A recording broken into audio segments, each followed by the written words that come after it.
This is the FM Gold channel of All India Radio. In the program News Analysis, now we bring you a discussion on New Government in Bangladesh and Road Ahead. The participants are Shashi Uban Tripathi, former diplomat, and Simran Sodhi, journalist.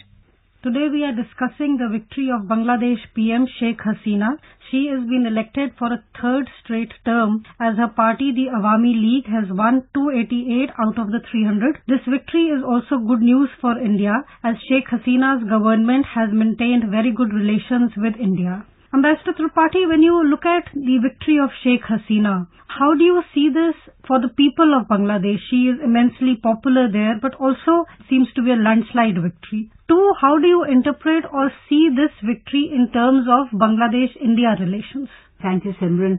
Well, it's been a very significant election in Bangladesh, and it's been a landslide victory for the Awami League and for Sheikh Hasina personally. As you said, she is a highly popular leader in her country, and that has been reflected in the kind of results that we have seen.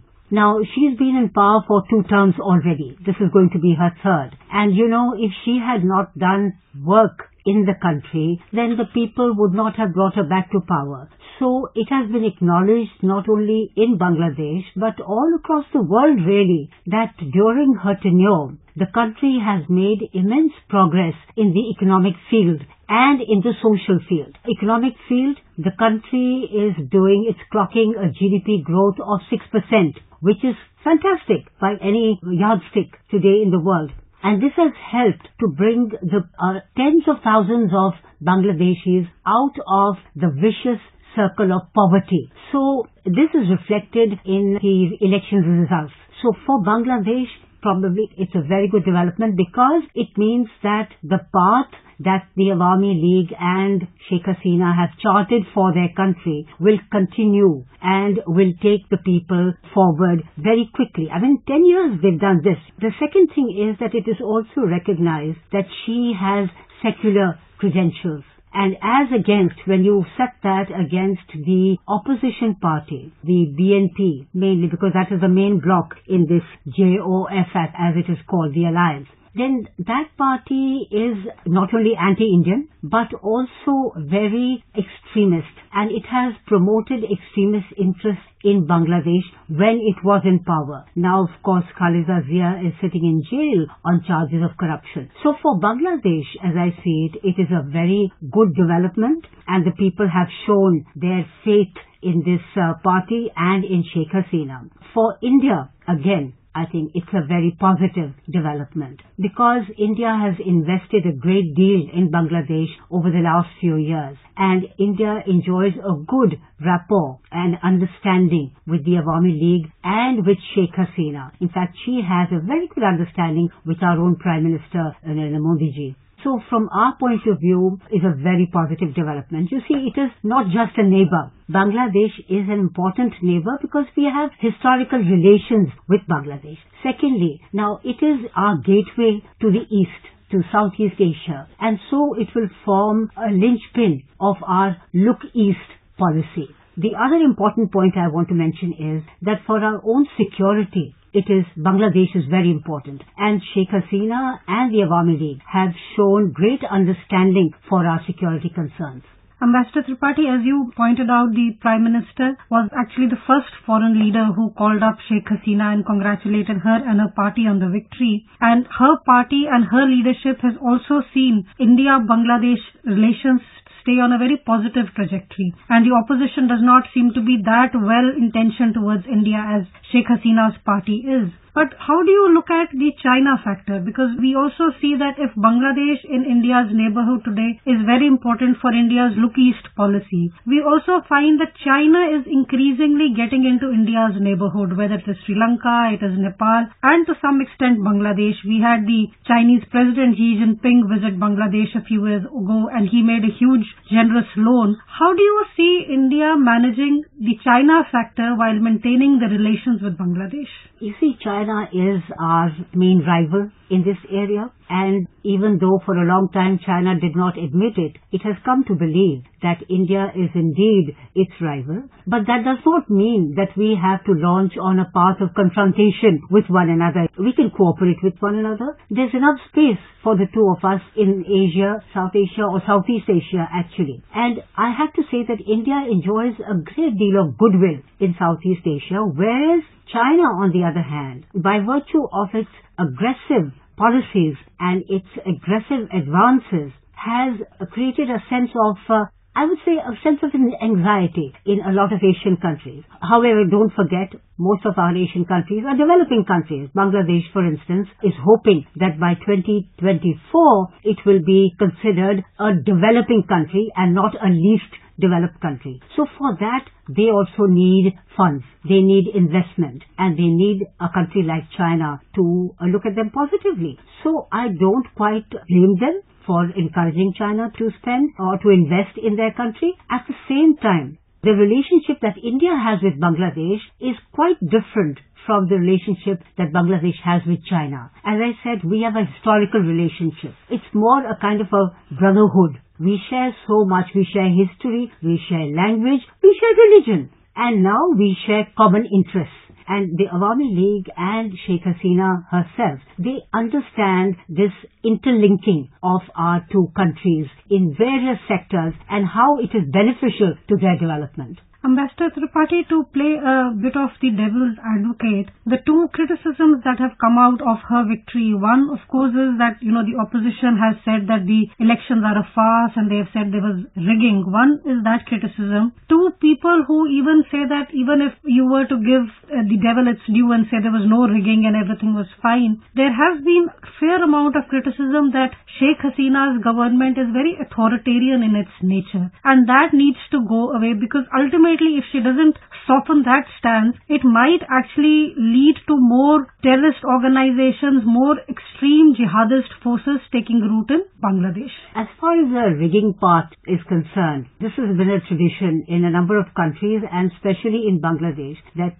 whichever party loses the election, they cry foul and they say there has been rigging, etc. But if you've seen the statement of their election commission, they have discounted all such allegations.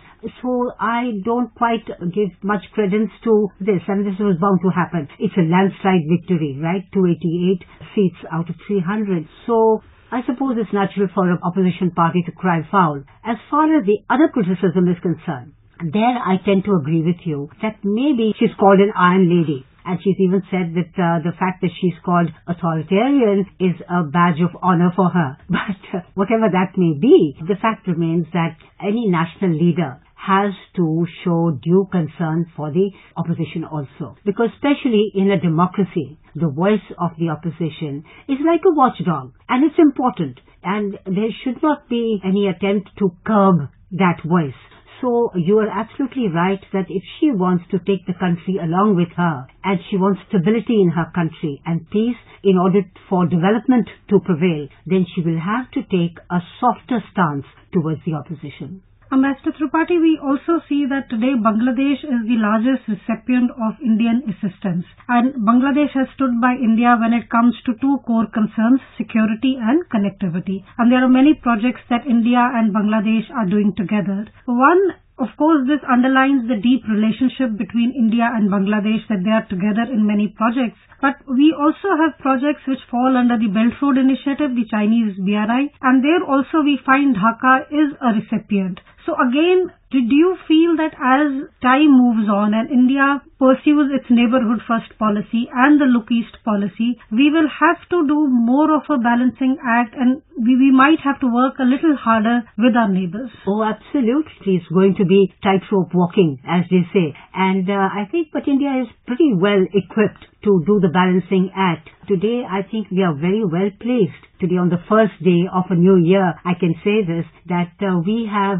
favorable regimes in Bangladesh, in Sri Lanka, and in Maldives. There have been elections in Pakistan and in Nepal also. Pakistan is a case by itself. Nepal, we've already seen that their head of government paid the first visit to India. So we are well placed as far as our neighborhood is concerned, and our neighborhood first policy seems to have paid off. So I think India is well equipped. Its diplomacy is now mature enough to deal with the situation and to conduct a balancing act. Ambassador Tripathi, we also see that the question of the Rohingyas, that is something that has come up between India and Bangladesh. We have quite a large number of Rohingyas who have been displaced from their own country, Myanmar, and they are taking refuge or temporary settlement in Bangladesh, and Dhaka is giving them assistance. And there has been some kind of friction between India and Bangladesh when it comes to the question of Rohingyas. How confident do you feel that this is an issue that both nations, given the fact that both Sheikh Hasina and Prime Minister Modi, they share a common vision, they tend to think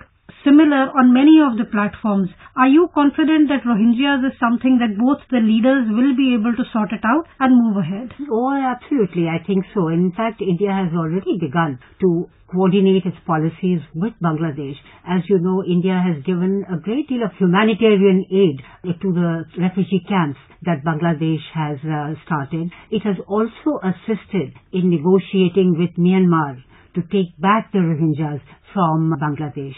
So India is playing its own role there, and Bangladesh has come in for a lot of favorable reportage and praise actually for dealing with the Rohingyas in a humanitarian manner when Myanmar threw them out. And on the one hand, it was Aung San Suu Kyi who was criticized, but Sheikh Hasina was praised for the way she handled this challenge. Ambassador Tripathi, on a lighter note, we also see that the elections in Bangladesh, we have the Bangladesh one-day cricket captain, Murtaza, he's also been elected. So he also makes history as the first active cricketer in the country, that is in Bangladesh, to be elected as a lawmaker. Do you feel that this is also somewhere a mix of the Indian, Bangladeshi, South Asian passion that we have for cricket, for Bollywood, for politics, and you have someone who's active in the field of cricket. He is not retired like Imran Khan, and he's also going to be a lawmaker in Bangladesh. Oh, absolutely. He's a young man, and but you're absolutely right. You know, the cricket passion is such that people will vote for a famous cricketer, and he's the captain of the ODI team. So people are hoping that he will hit only sixers in the political field. We have to see how that goes, but absolutely. Ambassador Tripathi, as we move forward and as Sheikh Hasina now soon starts her third term as the Prime Minister, how do you expect this India-Bangladesh relation to play out in the coming few years? Do you feel that there are a few things that Hasina is looking to get from India? And exactly what are those few things, or what are those few areas in which India can step forward, help her, so that her position at home gets strengthened, which in turn strengthens the India-Bangladesh relations? The good point is, and the positive thing is, that India and Bangladesh have sorted out their boundary issues, and also the land boundary and the maritime boundary. This is a big thing because this was a sore point in India-Bangladesh relations for a very long time. So during Sheikh Hasina's reign on the other side and Prime Minister Modi's here, we sorted those out. That's a big thing. Now what remains is, I think, the rivers. You know, the river dispute of the Padma and the Ganga waters. So that, but given trust, mutual trust and understanding, Simran, I think there is no problem that really cannot be resolved. And when there is trust on both sides and there is understanding on both sides and goodwill on both sides, all these challenges can be resolved. Do you feel that Bangladesh today is like the perfect neighbor for India when you look at the immediate Indian neighborhood? Well, there's no perfection in international affairs, right? Today's friends can become tomorrow's enemies. But no, with Bangladesh, I think we are on a pretty good wicket. And I see India-Bangladesh relations only going forward and becoming much stronger. And in the coming days, we will continue our discussions on the India-Bangladesh relationship. We bring today's discussion to an end. Thank you. Thank you.